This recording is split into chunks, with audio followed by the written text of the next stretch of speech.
Good morning, all.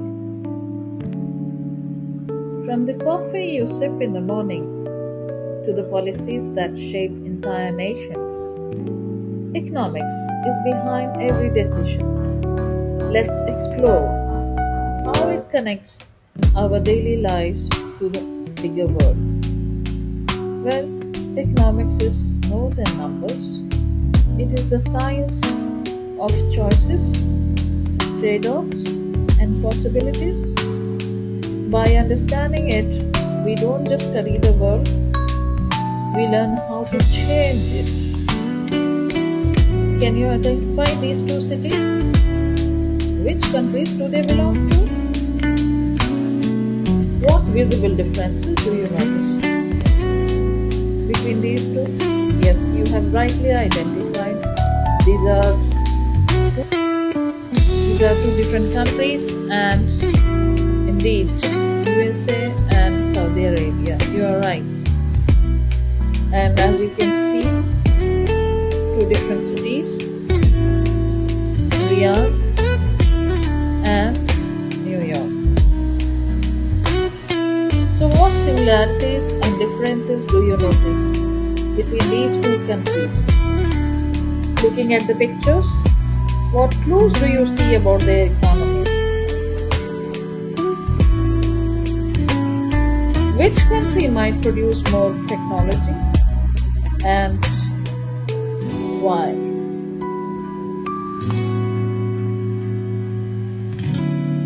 How do you think government policies could differ in these two settings?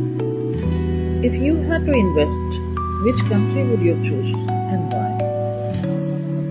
Look at Riyadh, vibrant with colors, dates, and white toned traditional life with oil as its backbone.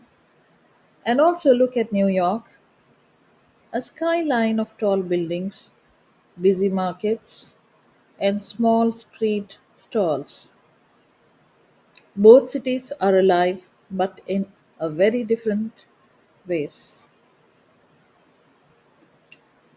What do these pictures tell us about the main resources in each city? How might oil shape Riyadh's economy compared to finance and trade in New York? If you were living in Riyadh, what daily choices would be different from living in New York? Which city shows more signs of globalization, and how can you tell that?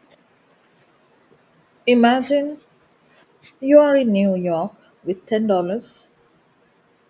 You can buy one slice of pizza and maybe a drink. Now imagine you are in Riyadh with the same amount. You could get a shawarma and a cup of correct chai and still have some money left. Same money, different choices, different value. Now, what factors influence how much you spend your money in each city? If you choose pizza in New York, what is your opportunity cost? Why do you think food options differ in price between Riyadh and New York? How do culture and resources shape these daily economic decisions? Well, economics is the study of how people use limited resources to meet unlimited wants. Now, let us have an example over here. Look at this picture. $1, many hands. Everyone wants it, but there's only one. This is exactly what economics is about: limited resources, unlimited wants. So, economics is the study of how individuals, societies choose to allocate scarce resources among competing needs and wants. Scarcity means limited resources, and it is the core problem in economics. Imagine a student in Riyadh has 50 Saudi riyals as his budget. and he wants three things: a Starbucks drink for 18 reals, stationery for 30 reals, and an online game pass for 25 reals. Do you think he can buy everything? No. He can't buy everything because money is limited. This forces him to make choices. So, which item would you buy first and why? If the student buys the Starbucks drink and stationery, can he still buy the game pass? So, what is the opportunity cost of each choice? Now, imagine a student in New York has $1,000. He wants an iPhone 15 for $999 or a Chromebook Plus headphones for $700. With only $1,000, he cannot buy both. He must make a choice. So if the student buys the iPhone, what is the opportunity cost? If he buys the Chromebook and headphones, what is he giving up? How does this example show that every choice has a cost?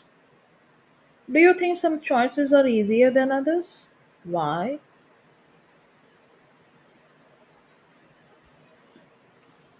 Well, opportunity cost is what you give up when you make a choice, specifically the next best alternative. For example, a student in Riyadh has 30 riyals and he has to choose to top up his mobile data instead of going to McDonald's. The opportunity cost of topping up the data is the McDonald's meal, what he gave up. So, can you think of other examples from your daily life where you give up one thing for another? Why is it important to consider opportunity cost before making a choice? Does opportunity cost only apply to money? What else could it involve? Time, effort, enjoyment? Here is another example. Opportunity cost is what you give up when you make a choice, the next best alternative. Imagine you are in New York. You can take an Uber ride for $25 or the subway for $2.9. If you choose the Uber, the opportunity cost is the money you could have saved by taking the subway. If you choose the subway, the opportunity cost is the comfort and convenience of the Uber. So, why might someone still choose the Uber even though it costs more? What are the other factors besides money which influence this choice? Can opportunity cost sometimes be personal comfort or time spent or time instead of money?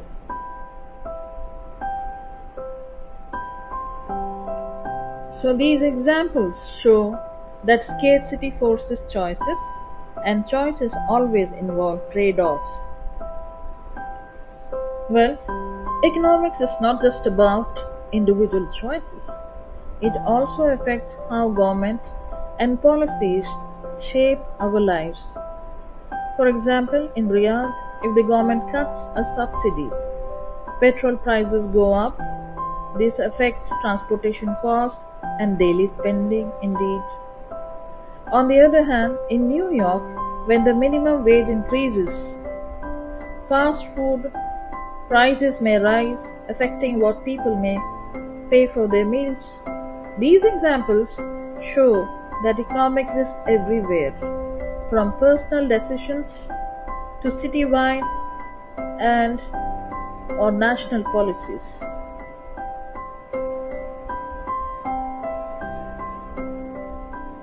So, what is the key takeaway? The key takeaway is from daily purchases to government policies, economics is everywhere. Scarcity forces choices, choices involve trade offs, and every decision has an opportunity cost. Understanding this helps us make smarter decisions in our lives and communities. So, I have a quiz for you guys. So, imagine you have $10. You can either watch a movie for $7 or buy snacks for $5. If you choose to watch the movie, what is your opportunity cost? As we all know, opportunity cost is nothing but next best alternative you gave up, right? So here, if you watch the movie, you give up the snacks.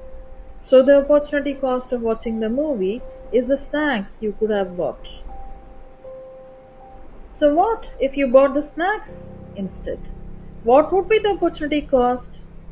Can opportunity cost involve things other than money, like time, enjoyment, convenience? Think about it.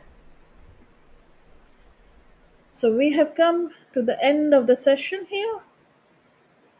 Let me just give a economics in a nutshell. Scarcity is nothing but resources that are limited. We can't have everything we want. For example, the Riyadh student has $50, 50 riyals, but wants Starbucks, stationery, and a Game Pass. Do you think he can have all? Indeed, no. So, what is a choice? Choice is nothing but scarcity forces us to make decisions. For example, New York student chooses between iPhone 15 or Chromebook plus headphones. Next point is about the opportunity cost. The next best alternative you give up. For example, skipping McDonald's to top up mobile data in Riyadh or taking Uber instead of Subway in New York. So, what is economics in real life? Decisions aren't only personal, policies also matter. For example, Riyadh petrol subsidy cuts or New York minimum wage increases increase affect prices and choices. So what's the key takeaway, students? Well, the key takeaway is economics is the study of how people, societies manage limited resources, make choices, and deal with trade offs in everyday life. Hope I made the concept of economics crystal clear. With all my efforts, thank you very much.